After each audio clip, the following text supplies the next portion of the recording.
Thank you. Here with reactions, South Carolina Senator Lindsey Graham.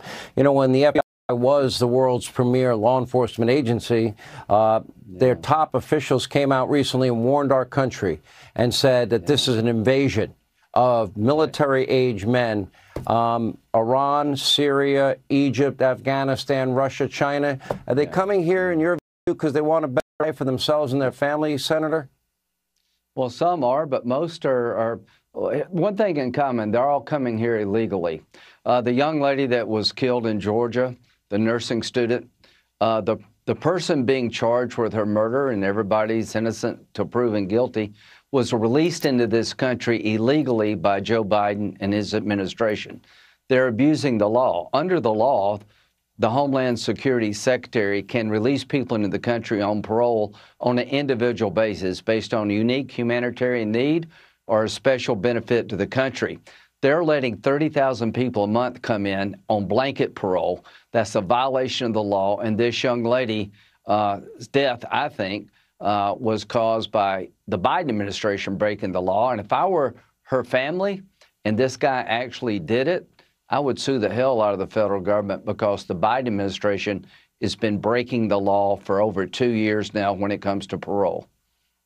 At what point do we say that the Biden policies, at what point do we say they have blood on their hands? They inherited a secure border, the most secure it had ever been. At what point did they bear the responsibility when things like this happen? Or, God forbid, we're right and Sarah's right, and what I've been saying, a 9/11 attack or worse is going to happen in our homeland?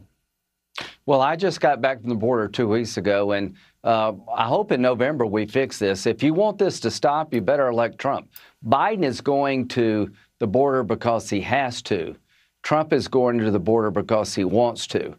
There's a way to fix this, but you got to have the will to do it. The Border Patrol said two things. If you go back to Trump remain in Mexico policy, the speaker's right, 70% reduction overnight. If you start deporting people, the cartels will go out of business, because people not going to pay when they see people being deported. So this is a multi-billion-dollar business based off of human misery. And the most likely outcome of this broken border policy is a terrorist attack on the United States on par with 9/11. That's the most likely outcome. And you have individual tragedies like this young girl in Georgia. I think she's dead today because of broken border policies, violating the law by the Biden administration, allowing people to come into this country unvetted. I think that's why she's dead today. Sad story. Senator Lindsey Graham, thank you. We'll be with President